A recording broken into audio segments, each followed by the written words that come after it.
యెహోషువ 22వ అధ్యాయము. యెహోషువ రూబేనీయులను, గాదీయులను, మనష్షే అర్ధగోత్రపు వారిని పిలిపించి వారితో ఇట్లనెను: యెహోవా సేవకుడైన మోషే మీకాజ్ఞాపించినదంతయు మీరు చేసియున్నారు. మరియు నేను మీకాజ్ఞాపించిన వాటన్నిటి విషయంలో నా మాట వినియున్నారు. బహుదినముల నుండి నేటి వరకు మీరు మీ సహోదరులను విడువక మీ దేవుడైన యెహోవా ఆజ్ఞననుసరించి నడిచియున్నారు. ఇప్పుడు మీ దేవుడైన యెహోవా మీ సహోదరులతో చెప్పినట్లు వారికి నెమ్మది కలుగజేసి ఉన్నాడు. కాబట్టి మీరిప్పుడు యెహోవా సేవకుడైన మోషే యొర్దాను అవతల మీకు స్వాస్థ్యముగా ఇచ్చిన దేశములో మీ నివాసములకు తిరిగి వెళ్ళుడి. అయితే మీ పూర్ణ హృదయముతోనూ మీ పూర్ణాత్మతోనూ మీ దేవుడైన యెహోవాను ప్రేమించుచు ఆయన మార్గములన్నిటిలో నడుచుకొనుచు ఆయన ఆజ్ఞలను గైకొనుచు ఆయనను హత్తుకొని ఆయనను సేవించుచు యెహోవా సేవకుడైన మోషే మీకాజ్ఞాపించిన ధర్మమును, ధర్మశాస్త్రమును అనుసరించి నడుచుకొనుడి. అతడీలాగు చెప్పిన తరువాత వారిని దీవించి వెళ్లనంపగా వారు తమ నివాసములకు పోయిరి. మోషే బాషానులో మనష్షే అర్ధగోత్రమునకును, యెహోషువ పడమటి దిక్కున యొర్దాను అద్దరిని వారి సహోదరులలో మిగిలిన అర్ధగోత్రమునకును స్వాస్థ్యములిచ్చిరి. మరియు యెహోషువ వారి నివాసములకు వారిని వెళ్లనంపినప్పుడు అతడు వారిని దీవించి వారితో ఇట్లనెను: మీరు మిక్కిలి కలిమి గలవారై అతి విస్తారమైన పశువులతోనూ, వెండితోనూ, బంగారుతోనూ, ఇత్తడితోనూ, ఇనుముతోనూ, అతి విస్తారమైన వస్త్రములతోనూ తిరిగి మీ నివాసములకు వెళ్ళుచున్నారు. మీ శత్రువుల దోపుడు సొమ్మును మీరును మీ సహోదరులను కలిసి పంచుకొనుడి. కాబట్టి రూబేనీయులను, గాదీయులను, మనష్షే అర్ధగోత్రపు వారును యెహోవా మోషే ద్వారా సెలవిచ్చిన మాట చొప్పున తాము స్వాధీనపరచుకొనిన స్వాస్థ్య భూమి అయిన గిలాదులోనికి వెళ్ళుటకు కనాను దేశమందలి షిలోహులోనున్న ఇశ్రాయేలీయుల యొద్ద నుండి బయలుదేరి కనాను దేశమందున్న యొర్దాను ప్రదేశమునకు వచ్చినప్పుడు రూబేనీయులను, గాదీయులను, మనష్షే అర్ధగోత్రపు వారును అక్కడ యొర్దాను దగ్గర ఒక బలిపీఠమును కట్టిరి. అది చూపునకు గొప్ప బలిపీఠమే. అప్పుడు రూబేనీయులను, గాదీయులను, మనష్షే అర్ధగోత్రపు వారును ఇశ్రాయేలీయుల ఎదుటివైపున యొర్దాను ప్రదేశములో కనాను దేశమునెదుట బలిపీఠమును కట్టిరని ఇశ్రాయేలీయులకు వర్తమానము వచ్చెను. ఇశ్రాయేలీయులు ఆ మాట వినినప్పుడు సమాజమంతయు వారితో యుద్ధము చేయుటకు షిలోహులో కూడి ఇశ్రాయేలీయులు గిలాదులోనున్న రూబేనీయుల యొద్దకును, గాదీయుల యొద్దకును, మనష్షే అర్ధగోత్రపు వారి యొద్దకును యాజకుడగు ఎలియాజరు కుమారుడైన ఫీనెహాసును పంపిరి. ఇశ్రాయేలీయుల గోత్రములన్నిటిలో ప్రతిదాని పితరుల కుటుంబపు ప్రధానుని అనగా 10 మంది ప్రధానులను అతనితో కూడా పంపిరి. వారందరూ ఇశ్రాయేలీయుల సమూహములలో తమ తమ పితరుల కుటుంబములకు ప్రధానులు. వారు గిలాదు దేశములోనున్న రూబేనీయుల యొద్దకును, గాదీయుల యొద్దకును, మనష్షే అర్ధగోత్రపు వారి యొద్దకును పోయి వారితో ఇట్లనిరి: యెహోవా సర్వసమాజపు వారు చెప్పుచున్నదేమనగా, నేడు బలిపీఠమును కట్టుకొని నేడే యెహోవాను అనుసరించుట మాని ఇశ్రాయేలీయుల దేవుని మీద మీరేలా తిరుగుబాటు చేయుచున్నారు? పెయోరు విషయములో మనము చేసిన దోషము మనకు చాలదా? అందుచేత యెహోవా సమాజములో తెగులు పుట్టెను గదా. నేటి వరకు మనము దాని నుండి పవిత్రపరచుకొనకయున్నాము.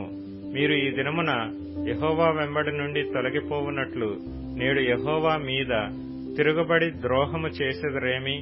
అలాగైతే ఆయన ఇక మీదట ఇశ్రాయేలీయుల సర్వసమాజము మీద కోపపడును గదా. మీ స్వాస్థ్యమైన దేశము అపవిత్రముగా నుండిన ఎడల యెహోవా మందిరముండు యెహోవా స్వాధీన దేశమునకు మీరు వచ్చి మా మధ్యను స్వాస్థ్యము తీసుకొనుడి. మన దేవుడైన యెహోవా బలిపీఠము గాక వేరొక బలిపీఠమును కట్టుకొని యెహోవా మీద తిరుగుబడకుడి, మా మీద తిరుగుబడకుడి. జెరహు కుమారుడైన ఆకాను ప్రతిష్ఠితమైన దాని విషయంలో తిరగబడినప్పుడు ఇశ్రాయేలీయుల సర్వ సమాజము మీదికి కోపము రాలేదా? తన దోషము వలన ఆ మనుష్యుడొక్కడే మరణమాయనా? అందుకు రూబేనీయులను, గాదీయులను, మనష్షే అర్ధగోత్రపు వారును ఇశ్రాయేలీయుల ప్రధానులతో ఇచ్చిన ఉత్తరమేమనగా, దేవుళ్లలో యెహోవా దేవుడు, దేవుళ్లలో యెహోవాయే దేవుడు. సంగతి ఆయనకు తెలియను. ఇశ్రాయేలీలు తెలుసుకొందురు. ద్రోహము చేతనైనను యెహోవా మీద తిరుగుబాటు చేతనైనను మేము ఈ పని చేసిన ఎడల నేడు మమ్ము బ్రతుకనీయకుడి. యెహోవాను అనుసరింపక తొలగిపోయి దహనబలి అయినను నైవేద్యమునైనను దానిమీద అర్పించుటకే గాని సమాధాన బలులను దానిమీద అర్పించుటకే గాని మేము ఈ బలిపీఠమును కట్టిన ఎడల యెహోవా తానే విమర్శ చేయునుగాక. వేరొక హేతువు చేతనే ఈ బలిపీఠమును కట్టితిమి. ఏమనగా రాబోవు కాలమున మీ సంతానపు వారు మా సంతానపు వారితో ఇశ్రాయేలీల దేవుడైన యెహోవాతో మీకేమి సంబంధము? రూబేనీయులారా, గాదీయులారా, మీకును మాకును మధ్య యెహోవా యొర్దానును సరిహద్దుగా నియమించును గదా. యెహోవా యందు మీకు పాలేదియు లేదని చెప్పుట వలన మీ సంతానపు వారు మా సంతానపు వారిని యెహోవా విషయములో భయభక్తులు లేని వారగునట్లు చేయుదురేమో అని భయపడి ఆ హేతువు చేతనే దీని చేసితిమి. కాబట్టి మనము బలిపీఠమును కట్టుటకు సిద్ధపరచుదము రెండని చెప్పుకొంటిమి. అది దహన బలుల నర్పించుటకైనను బలి నర్పించుటకైనను కాదు. మన దహన బలుల విషయములోను బలుల విషయములోను సమాధాన బలుల విషయములోను మనము యెహోవా సన్నిధిని ఆయన సేవ చేయవలయుననుటకు యెహోవా యందు మీకు పాలు ఏదియూ లేదను మాట మీ సంతతి వారు మా సంతతి వారికి చెప్పజాలకుండునట్లు అది మాకును మీకును మన తరువాత మన తరముల వారికిని మధ్య సాక్షి అయి ఉండును.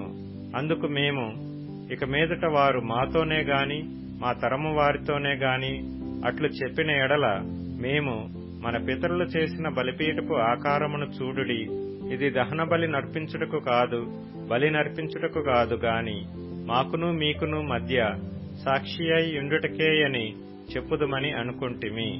ఆయన మందిరమునెదుటనున్న మన దేవుడైన యెహోవా బలిపీఠము తప్ప దహన బలులకైనను నైవేద్యములకైనను బలులకైనను వేరొక బలిపీఠమును కట్టునట్లు నేడు యెహోవాను అనుసరింపక తొలగిపోయిన ఎడలనేమి, యెహోవా మీద ద్రోహము చేసిన ఎడలనేమి మేము శాపగ్రస్తులమగుదుముగాక.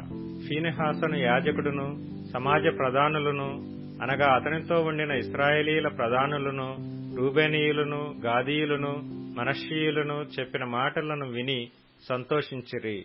అప్పుడు యాజకుడైన ఎలెయాజరు కుమారుడగు ఫీనెహాసు రూబేనీయులతోనూ గాదీయులతోనూ మనష్షీయులతోనూ మీరు యెహోవాకు విరోధముగా ఈ ద్రోహము చేయలేదు గనుక యెహోవా మన మధ్యనున్నాడని నేడు ఎరుగుదుము. ఇప్పుడు మీరు యెహోవా చేతిలో నుండి ఇశ్రాయేలీలను విడిపించి ఉన్నారని చెప్పెను. యాజకుడైన ఎలెయాజరు కుమారుడగు ఫీనెహాసును ప్రధానులను గిలాదులోని రూబేనీయుల యొద్ద నుండియు గాదీయుల యొద్ద నుండియు ఇశ్రాయేలీల యొద్దకు తిరిగి వచ్చి జనులకు ఆ మాట తెలియజెప్పగా ఇశ్రాయేలీలు విని సంతోషించిరి. అప్పుడు ఇశ్రాయేలీయులు దేవుని స్తుతించి రూబేనీయులను గాదీయులను నివసించు దేశమును పాడు చేయుటకు వారి మీద యుద్ధము చేయుట మానిరి. రూబేనీయులను గాదీయులను యెహోవాయే దేవుడనుటకు ఇది మన మధ్యను సాక్షి అగునని దానికి ఏదా అని పేరు పెట్టిరి.